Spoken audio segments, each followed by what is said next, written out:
이제 저녁 8시 30분 퇴근 후 퀴즈 한판. 혼자 하지 마세요. 같이 해요. 매일 저녁 8시 30분 많은 참여 바랍니다. 네, 프로의 시선 함께 하겠습니다. LSK 파트너스 윤여민 이사 모셨습니다. 이사님 어서 오세요. 네, 안녕하십니까. 네, 주제부터 함께 점검하겠습니다. 실적을 못 따라가는 주가, 다음 수렴의 주인공은 반도체가 될 것인가? 라는 부분 점검하겠습니다.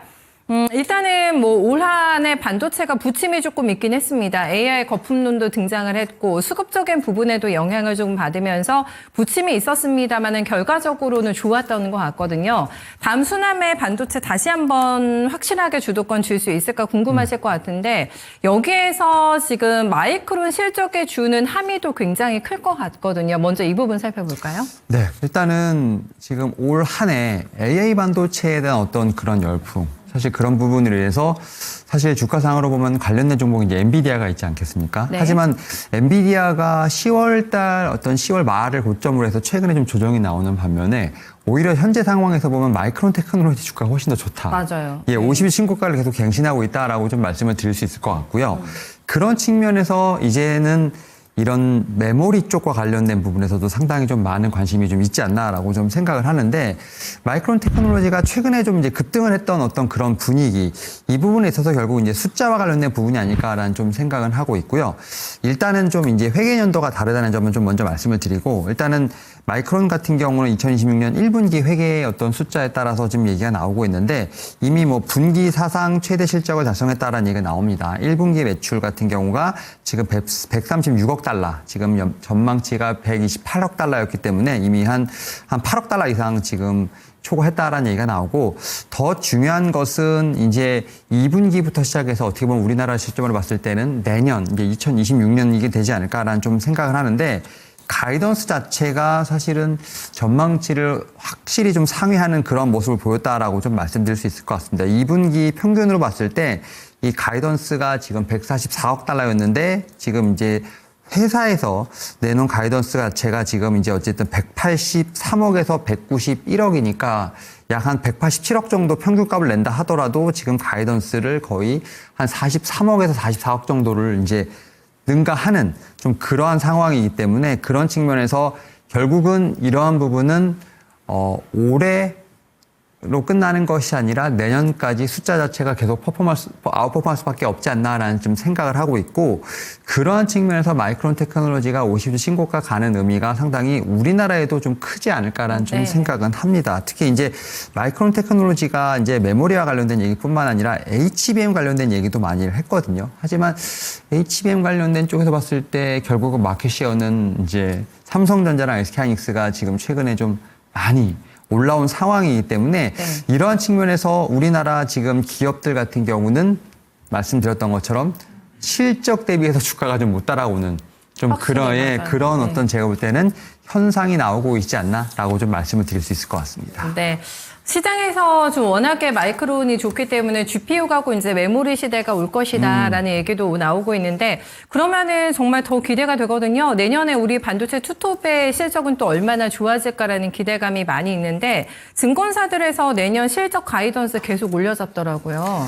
네, 사실 이제 네. 반도체가 정말 제가 볼 때는 내년에 우리나라 지금 코스피 영업이익을 하드캐리하지 않을까.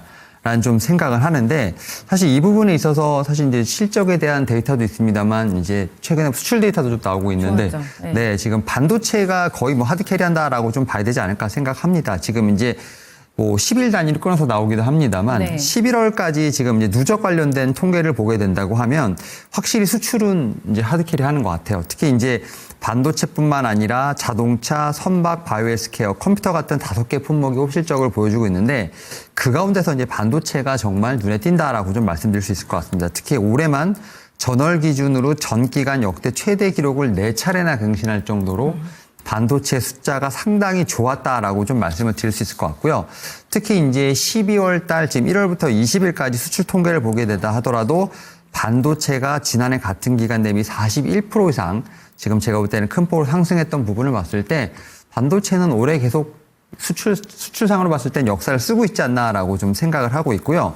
그러한 부분들이 이제 실적에 대한 컨센서스로도 지금 고스란히 반영되지 않나라고 좀 생각을 하는데, 지금 이제 삼성전자부터 먼저 말씀을 드리면 4분기에 반도체 사업에서 영업이익 15조 원을 넘어갈 것이다라는 얘기가 좀 나오고 있습니다. 그러다 보니까 사실 뭐 삼성전자 어떻게 보면 이제 굴욕 아닌 굴욕이라고 볼 수 있을 것 같은데, 네. SK하이닉스에 좀 많이 뒤졌던 부분들. 그렇죠. 그래서 네. 6분기 만에, 그러니까 1년 반 만에 SK하이닉스보다 좀 많은 분기 영업이익을 기록할 것이다라는 예측이 좀 드디어요. 나오고 있습니다. 예. 네. 사실 이제 HBM에 대한 것보다는 전통 이제 범용 D램과 낸드 플래시 가격이 워낙 이제 급등을 하니까, 삼성전자 같은 경우 이제 HBM으로 했던 전환 속도가 너무 느렸다는 부분들, 이런 부분에 있어서 사실 좀 장점이 아닌 단점으로 제가 볼 땐 계속 지속됐었던 부분들이 오히려 지금은 장점으로, 그러다 보니까 이런 범용 D램과 낸드 플래시 가격이 오르는 것이 삼성전자에게는 오히려 호재가 된다라고 네, 좀 말씀을 드릴 수 있을 것 같고요.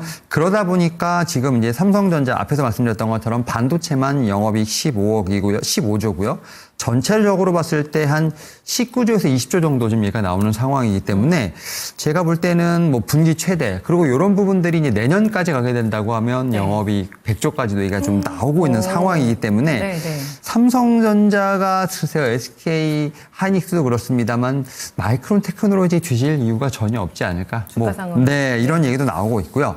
또 이제 두 번째로 SK 하이닉스 같은 경우도 올해 지금 4분기에 14에서 15조 정도 영업이익 나올 것으로 예상이 됩니다. 이제 앞에서 말씀드렸던 것처럼 지금 범용 메모리 가격과 관련된 어떤 상승은 아무래도 SK하이닉스보다는 삼성전자에 삼성이. 조금 더 유리하지 않을까라는 좀 생각은 하고 있고, 네. 다만 이제 SK하이닉스 같은 경우는 이제 HBM 관련된 부분에서 여전히 마켓 시어를 지금 이제 굳건하게 좀 독보적으로 가져가고 있는 상황이기 때문에, 뭐 그런 측면에서 봤을 때 지금 뭐 시가총액 대비했을 때 뭐 마이크론 테크놀로지 대비 삼성전자나 SK하이닉스 같은 경우가 너무 지금 저평가되지 않았나. 뭐 이런 측면에서 봤을 때 충분히 이 숫자와 관련된 부분을 보게 된다고 하면 여전히 매력적인 구간이라고 좀 말씀을 드려야 되지 않을까 생각합니다. 네.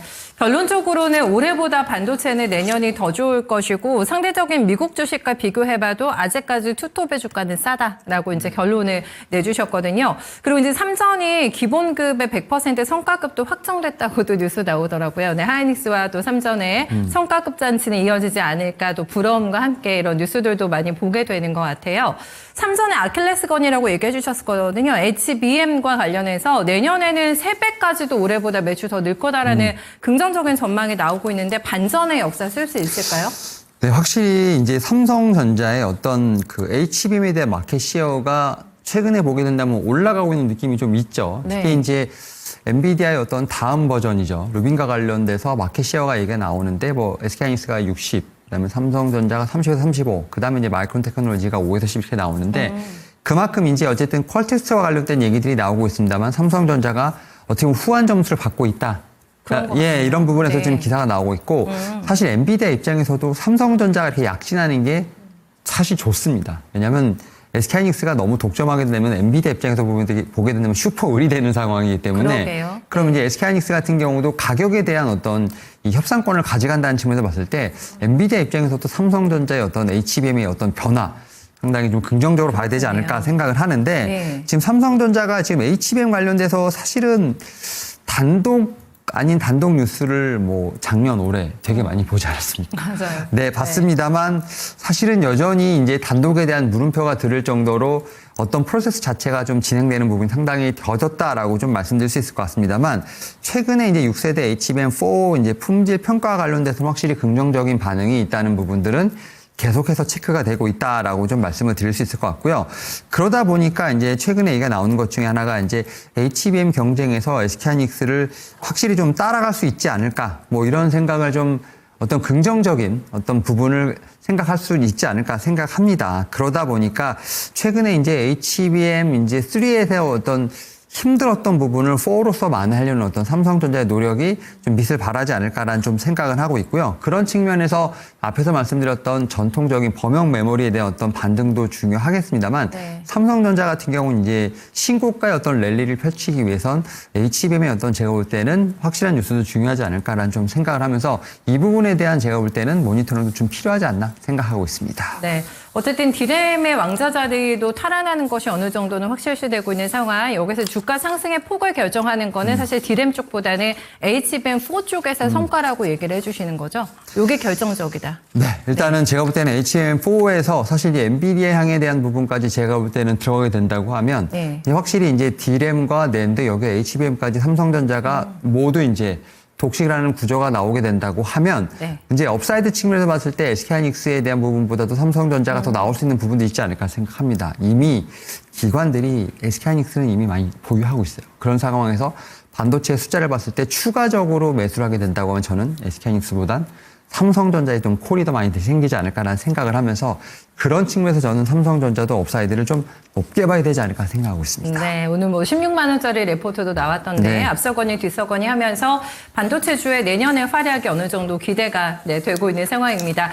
반도체 투톱을 선택하는 게 나을까? 그 밑에도 얼마나 많은 또 이삭 주기가 있을 것이기 때문에 종목 선택에 있어서는 픽을 조금 해주시면 도움이 될 것 같은데 어떤 게 좋을까요? 일단은 삼성전자, SK하이닉스는 당연히 이제 기준점이 돼야 한다고 생각을 하고 있고 이 종목들도 제가 볼 때는 뭐 50% 이상의 업사이드를 지금 보는 증권사 리포트들이 워낙 많은 상황이라 볼 수 있을 것 같은데 오히려 그런 측면에서 저는 이 종목을 기준점으로 해서 밑에 단에서 확실히 좀 이제 가격적으로 매력이 있는 종목들을 확실히 좀 보는 게 맞지 않을까 생각을 하고 있고요. 뭐 전통 소부장이라고 말씀드릴 수 있을 것 같은데요.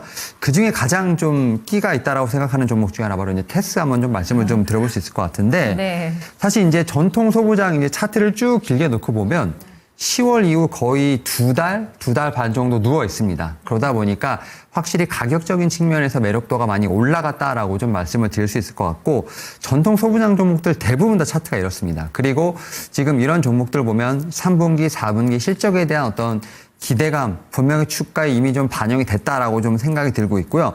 특히 디램과 관련된 부분, 낸드와 관련된 부분에서 투자와 관련된 부분들이 이제 계속 나올 것으로 보이는 상황이기 때문에 그런 측면에서 이제 대장주에 대한 어떤 그런 기준점을 보고 이런 반도체 소부장도 움직일 수 있는 부분이 있지 않을까라는 생각을 하기 때문에 뭐 대부분 다 마찬가지가 아닐까 생각합니다만 테스 같은 경우도 다시 한번 제가 볼 때는 반등의 어떤 주가의 모습을 보여주지 않을까 생각하고 있습니다. 네, 특히 4분기 들어오면서 약간 주춤해서 섭섭함을 조금 있게 올해 마감이 되려나 싶었는데 네. 다시 한번 파이팅이 넘치는 모습 가능하다고 봐주셨어요. 현재 구간에서 목표 수익률 어떻게 잡을까요? 네, 일단은 지금 말씀드렸던 것처럼 10월 21일 이후에 상당히 좀 많은 좀 물량이 좀 쏟아졌고 이런 매물대를 좀 어느 정도 돌파해야 되는 구간이 있지 않을까 생각합니다. 그러다 보니까 사실은 가격은 되게 매력적인 구간입니다만 돌파해야 되는 매물대가 많다라는 측면에서 봤을 때 네. 살짝 좀 길게 보되 목표가를 조금 이 매물대 상단 5만 원으로 좀 말씀을 드리면서 이 소화하는 과정 같이 한번 지켜보면 어떨까라고 좀 말씀드려보도록 하겠습니다. 네, 5만 원 재돌파 이후에 내년 TP까지 한번 여쭤보면서 다음에 또 기대를 한번 더 해보도록 하겠습니다. 테스 잘 지켜볼게요. 고맙습니다. 네, 감사합니다. 네, 강력하게 주장하고 있습니다. 유여민 이사는 반도체가 우리 시장을 하드캐리 할 것이다. 그 안에서 내 포트에 어떤 종목이 수익을 줄 수 있을까는 내년에도 또 심도 깊은 고민 이어가시지 않을까 싶은데요. 현재 구간에서 좀 많이 빠져 있네요. 네, 테스 끼쟁이다라고 표현을 하고 있는데 이쪽에서 수익 한번 기대해 보시죠. 네, 프로의 시선 윤여민 이사와 함께했습니다.